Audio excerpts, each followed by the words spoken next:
Hello అందరికీ welcome to my YouTube channel. నేను మీ రీతు. వెన్నెలవే ముందు అన్ని పార్ట్స్ వీడియో చూసిన తర్వాత ఈ పార్ట్ వీడియో చూడండి. వీడియో చూసే ముందు నా ఛానల్ని సబ్స్క్రైబ్ చేసుకోవడం మాత్రం మర్చిపోవద్దు.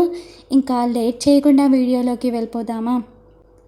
అలేఖ్య, శేఖర్, సాహితి ఇంకా రాహుల్, సాహితి హస్బెండ్ లగేజ్తో సహా వచ్చేశారు మరునాడే. పలకరింపులు పూర్తయ్యాక జనని వచ్చి అత్తామామలకి కృతజ్ఞతలు చెప్పుకుంది. పర్మనెంట్గా తమ కోసం ఇక్కడికి వచ్చేసినందుకు గాను. సూర్య దగ్గర ఉండడం కంటే వాళ్ళకి ఇంకేం ఎక్కువ కాదని ఇన్ని రోజుల్లో వాళ్ళు అర్థం చేసుకున్న విషయాన్ని జననికి చెప్పడంతో జనని కూడా సంతోషపడింది. సూర్యాని ఇంటి దగ్గరే ఉండమని జనని బలవంతం చేయడంతో వెంకీని పిలిచి పనులు చూసుకోమని చెప్పి కొంచెం ఇష్టం ఇంకొంచెం కష్టంగా ఇంటి దగ్గరే ఉండిపోయాడు ఆ రోజు. ఆ తర్వాత సురేఖ, శివప్రసాద్లని, యశోధర ఇంటి వాళ్ళందరినీ పిలిపించారు అలేఖ్య, శేఖర్ వాళ్ళు.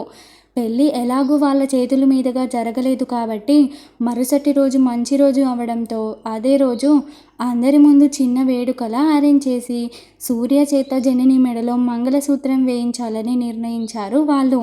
అందరూ ఆ నిర్ణయాన్ని సమ్మతమనడంతో తదుపరి వేడుకకి ఏర్పాట్లు కొనసాగించారు. వాళ్ళు కూడా రావడంతో ఇల్లు మరింత సందడిగా మారిపోయింది. ఆ రాత్రికి అక్కడే నిద్రలు చేసి మరునాడు జనని, సూర్యాలిద్దరికీ పసుపు రాసి స్నానం చేయించి నూతన వధువరులుగా తయారు చేశారు. జననిని రెడీ చేసే బాధ్యత అవని, రూపాలి తీసుకుంటే సూర్య బాధ్యత అర్ణవ్కి ఏమాత్రం ఛాన్స్ అనేది ఇవ్వకుండా అర్జున్ మాత్రమే తీసుకున్నాడు. జనని రెడ్ కలర్ పట్టు చీర, సూర్య రెడ్ అండ్ వైట్ కలర్ లాల్చీ పైజామాతో అందంగా ముస్తాబవ్వగా రెడ్ అండ్ రెడ్ కాంబోలో ఒకరిని మించి మరొకరు అందరి చూపు వారి మీద వాలేలా చేసుకున్నారు. సూర్యాని అలా చూసిన అలేఖ్య కొడుకు అప్పుడే ఎంత పెద్దవాడైపోయాడో తెలుస్తుంటే వచ్చి మెటికలు విరిచి ముద్దు పెట్టింది. సూర్య అనుమతి కోసం చూడకుండా. సూర్య లోపల సంతోషంగా అనిపించినా బయటికి ప్రదర్శించలేదు. ఆ తర్వాత వేడుక ప్రారంభించగా సూర్య జనని మెడలో మంగళసూత్రం వేశాడు. తర్వాత పేలైపోయిన పసుపు దాడు తీసేసి నుదుటిన సింధూరాన్ని దిద్దాడు. ఆనవాయితీగా అతడి కాళ్ళకి నమస్కారం చేసుకుంది జనని. వసుంధర చేయించి దాచిన నల్ల పూసలు, మట్టెలు కూడా బయటికి తీసుకువచ్చి సూర్యకి అందించగానే అమ్మమ్మ ఇవన్నీ నీకెందుకు అని చిరుకోపంగా కసిరాడు సూర్య. ఈ వయసులో ఆవిడ డబ్బులు ఖర్చు పెట్టడం ఇష్టం లేక. ఏదో మా తృప్తి కోసం కన్నయ్య, నా మనవరాలికి బంగారం చేయిద్దామని మీ తాతయ్య అంటే మీరిక్కడికి వచ్చిన కొత్తలో ఇవి చేయించి దాచాను. ఎలాంటి సంతోష సమయం కోసం ఇన్నాళ్ళు అలాగే దాచుంచవలసి వచ్చింది అంది అలేఖ్య శేఖర్లని ఉద్దేశించి. వాళ్ళ సంతోషాన్ని కాదని చెప్పడం ఇష్టం లేక జనని మెడలో బ్లాక్ బీడ్స్ వేసి కాళ్ళకి మట్టెలు కూడా పెట్టాడు సూర్య. ఆ వేడుక తర్వాత జనని మొహం మరింత కలగా మారింది.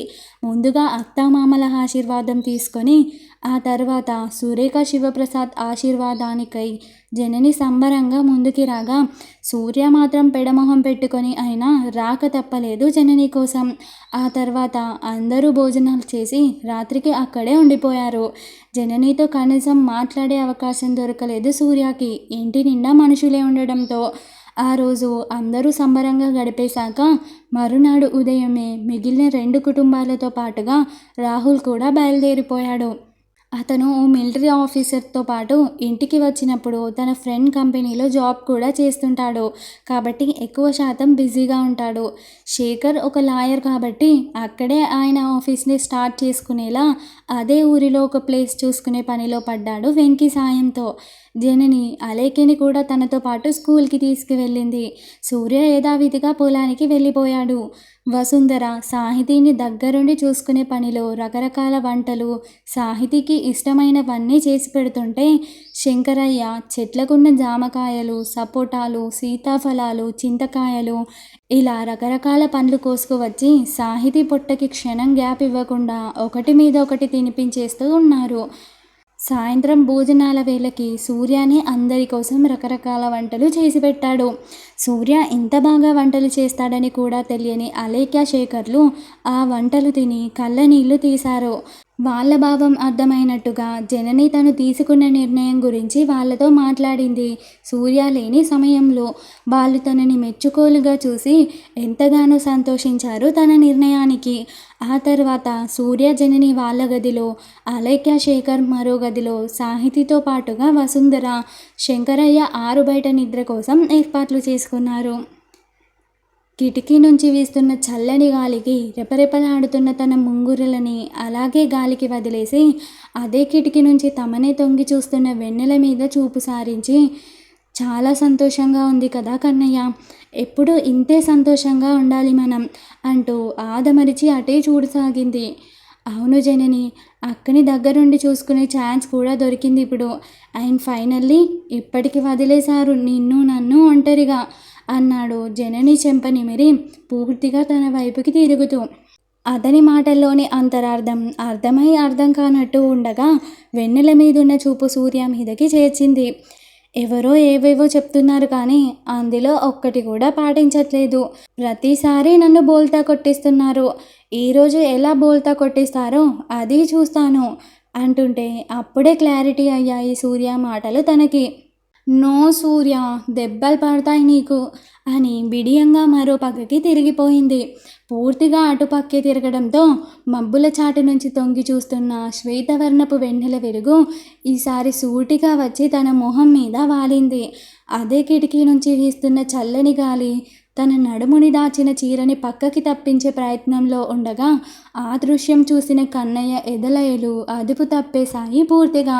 తను ఎదురు చూసిన సమయం రానే వచ్చిందని ప్రకృతి తనకి అందంగా సంకేతాలు పంపుతుంటే కట్టుకున్న చీరను విప్పొద్దని చెప్పిన సూర్య మాటలు గుర్తొచ్చి, నీకు అన్నీ ముందే తెలిసిపోతాయా కన్నయ్య అనుకుంటూనే చిన్న సిగ్గుతో కళ్ళు మూసుకుంది. నీ పతిని ఇంతగా వేధించుట నీకు తగునా జానమ్మా అని ముద్దుగా పలికి చేయి నడుము వరకు తెచ్చి వేయకుండా ఆగాడు సతి సమ్మతి కోసం. అతని చేతిని పట్టుకొని వెలికిలా తిరుగుతూ తానే మీద వేయించుకుంటూ, వేధిస్తున్నానా నేనా? అన్యం పుణ్యం ఎరగని నీ సతి మీద అన్నన్ని అభాండాలు వేయడం నీకు తగదు కన్నయ్య, అన్యాయం కదూ అంతే ముద్దుగా పలికింది జనని కూడా. ఇలాంటి ముద్దు మాటలు ఎన్ని చెప్పినా ఈరోజు నన్ను ఆపడం ఎవ్వరి తరమూ కాదు మిస్ పెళ్ళామా. అఫీషియల్గా ఇప్పుడు నువ్వు నా వైఫ్ కూడా అయిపోయావు కాబట్టి ఇప్పుడు ఇంకా నువ్వు నా సొంతం కాకుండా ఇంకెవ్వడూ ఆపలేడు నన్ను. అమ్మమ్మ తాతయ్యలకి ఆ రోజు చెప్పిన అబద్ధాన్ని ఇప్పుడు నిజం చేసేయొచ్చు అంటూ జనని చేతులు తప్పించి తన మీద వాలిపోయాడు. సూర్య అతని పనికి ఆమె తనువులో ఒక్కసారిగా బిడియం వచ్చి చేరగా కష్టంగా మారిన ఊపిరితో కలిసి బయటికి వచ్చింది జనని స్వరం. చెప్పండి సతిగారు అన్నాడు ఆమె మెడవంపుల్లో తలపెట్టి పిలుపుని సాగదీస్తూ. వశం తప్పుతున్న అతని చేష్టలకి ఓవైపు బిడియం మరోవైపు కంగారు కలుగుతుంటే కళ్ళు మూసుకుంది జనని తన్మయత్వంతో. మెల్లిగా అతని పనిని కొనసాగిస్తూ పెదవి అందుకొని పంటిగాట్లు పెడుతుంటే సూర్య చిన్నగా అంటూ అతని ఎద మీద చెయ్యేసి సున్నితంగా దూరం నెట్టింది. అప్పటికే అతని తీపి గుర్తు తన పెదవి మీద పడిపోగా చేత్తో సున్నితంగా తడుముతూ చిరునవ్వుతో దాన్ని సున్నితంగా స్పృశించాడు ఈసారి. అతని పనికి ఆమె కోరికల బరువు పెరిగి అతని చుట్టూరా తన చేతులని చుట్టేసింది. ఆమెకి ఎంతో ఇష్టమని చెప్తున్న ఆ బ్లాక్ కలర్ షర్ట్ని చెప్పకనే వేసుకున్న అతని ప్రేమకున్న నమ్మకానికి మురిసిపోతూ, కన్నయ్య సమయం వచ్చినప్పుడు నువ్వు ఏం అడిగితే అది ఇచ్చేస్తా అన్నా కదా, మరి అడుగు నీకేం కావాలో అని అడిగింది అతని జుట్టుని సున్నితంగా నిమిరి తన మాటని నిలబెట్టుకుంటూ. తన ప్రశ్నతో పాటు తన ప్రతి మాటలో ప్రేమ గూడు కట్టుకొని వినిపిస్తుంటే, ఇదిగో ఈ ప్రేమ కావాలి నాకు, లైఫ్ లాంగ్ నువ్వు చూపించే ఈ ప్రేమ నాకు కావాలి జనని, మన మధ్య ఎటువంటి హద్దులు లేని అందమైన స్వచ్ఛమైన ప్రేమ కావాలి నాకు జీవితాంతం, నీ ఆ ప్రేమలో తడిసి ముద్దైపోవాలి నేను. నాకు కూడా ప్రపోజ్ చేయడం కనుక వచ్చుంటే ఎంతో అందంగా నీకు ప్రపోజ్ చేసి అప్పుడే ఈ మాటను అడిగుండేవాణ్ణి. కానీ నీకు తెలుసుగా అందరిలాగా నాకు ప్రపోజ్ చేయడం లాంటివి రావు. అట్లీస్ట్ నా ప్రేమని ఎలా చెప్పాలో కూడా తెలీదు నాకు. జనని కళ్ళలోకి సూటిగా చూస్తూ చిన్నబోయి అతను చెప్తుంటే, కానీ ఎలా చూపించాలో నీకంటే బాగా ఇంకెవరికి తెలుసు కన్నయ్య, నీ అంత ప్రేమగా నన్ను నువ్వు తప్ప ఎవరూ చూసుకోలేదు కూడా. చెప్తేనే అది ప్రేమ అవుతుందంటే అంతకంటే తప్పు పదం ఇంకొకటి ఉండదు. నా ప్రతి చూపును, నా ప్రతి మాటను, నా ప్రతి కదలికను, ఆఖరికి నేనేం మాట్లాడకపోయినా నా మనసులో ఏముందో కూడా అర్థం చేసుకోగలవు నువ్వు. ఇంతకంటే గొప్పగా ప్రేమని ఇంకెలా చెప్తారు ఎవరైనా? నీ అంత గొప్పగా నేను ప్రేమించలేను కానీ నీ కోరిక నెరవేర్చడంలో నీ సతిగా నా బాధ్యతని నేను నెరవేర్చుకుంటాను కన్నయ్య. హద్దులు లేని నా ప్రేమ ఈ జన్మకి నీ సొంతం. నిన్ను ప్రేమించిన నీ జననిగా మనసు విప్పి చెప్తున్నాను. మన మధ్యనున్న ఈ హద్దులని ఈ క్షణమే చెరిపేసే కన్నయ్య. మన కోసమే రాసిపెట్టిన ఈ ఏకాంత సమయాన నన్ను నీదాన్ని చేసుకో అంది అతి మధురంగా తన సమ్మతిని అతనికి తెలుపుతూ. తన మీద సర్వ హక్కులు ఇస్తున్న ఆమె నుదుటి మీద సున్నితంగా ముద్దాడి, ఈ క్షణం నుంచి నువ్వు నేను వేరు కాదు, మనం. ఈ రోజు నుంచి ఈ సూర్యలో సగభాగం నా జనని సొంతం చెప్తూనే ఆమె అరికాళ్ళ వరకు ఏ చోటుని వదలకుండా అతని ప్రేమ ముద్దుల వర్షంలో పూర్తిగా తడిపేశాడు ఆమెని. ఇంకా ఉంది గాయ్స్. ఈ స్టోరీ కనుక మీకు నచ్చినట్లయితే నా ఛానల్ని సబ్స్క్రైబ్ చేసుకొని బెల్ ఐకాన్ని ఆన్లో పెట్టుకోండి. అలాగే ఈ వీడియో నచ్చితే లైక్ చేసి షేర్ చేసి కామెంట్ చేయడం మర్చిపోవద్దు. నెక్స్ట్ వీడియోతో మీ ముందుకు వచ్చేస్తాను. అంతవరకు బాయ్ బాయ్.